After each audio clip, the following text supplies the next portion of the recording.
ఆయన సార్ అడిగానండి, sir act చేస్తున్నప్పుడు కంట ఇంటికి వెళ్ళిపోయి కూర్చున్నప్పుడు అయ్యో ఇలా చేయాల్సింది అలా చేయాల్సింది అని బ్యూటిఫుల్ థాట్స్ వస్తూ ఉంటాయండి. ఆ థాట్స్ అక్కడ కెమెరా ముందు రాలేదేమిటి, అక్కడ ఎందుకు పెట్టలేకపోయానని చాలా బాధేస్తూ ఉంటుందండి. ఒకసారి ఏడుపు వస్తుంది, అయ్యో ఎందుకు చేయలేకపోయాను, ఇక్కడికి వచ్చిన తర్వాత వచ్చింది థాట్ అనుకుంటూ ఉంటా. అక్కడే థాట్ రావడానికి ఏం చేయాలండి అని అడిగా. ఆయనకి ఇన్స్టిట్యూట్ ఉందండి, ఫిల్మ్ ఇన్స్టిట్యూట్ ఉందండి. ఓకే, అక్కడే రావడానికి ఏం చేయాలి అని అడిగా. అడిగితే బ్యూటిఫుల్ సమాధానం చెప్పారండి ఆయన. చేస్తే అక్కడ మీకు చాలా రిస్ట్రిక్షన్స్ ఉంటాయి. డైరెక్టర్ ఏం చెప్తాడంటే ఇట్లా చేయాలి ఇలా చేయాలి అని చెప్తాడు.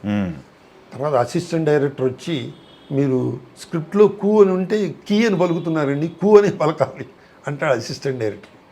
కెమెరామెన్ అంటాడు ఈ లైట్ తీసుకోండి, మీరు ఆ లైట్ తీసుకుంటున్నారు అంటాడు. ఇన్ని కన్ఫ్యూజన్లో, ఇన్ని కాంప్లికేషన్స్లో మీకు థాట్ ఇంప్రవైజేషన్ రాదు, న్యూ థాట్ రాదు. వాళ్ళు అన్నదాన్ని పర్ఫెక్ట్గా చేయాలి అనే తాపత్రయమే ఉంటుంది. అందుకని మీరు ఏం చేస్తారంటే మొదట డైరెక్టర్ గారు ఇలా చెప్పారు, okay keep it in memory. Cameraman ఇలా చెప్పాడు, keep it in memory. Assistant director కూ అనొద్దు కీ అనమంటున్నాడు, కీప్ ఇట్ ఇన్ మెమరీ. ఇప్పుడు ఆలోచించండి స్క్రిప్ట్ మీద ఏం చేయాలో.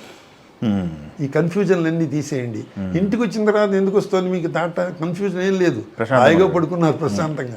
ఆ ప్రశాంతత అక్కడ తెచ్చుకోండి అని చెప్పాడండి. సూపర్, అంత బ్యూటిఫుల్ డైలాగ్ అండి.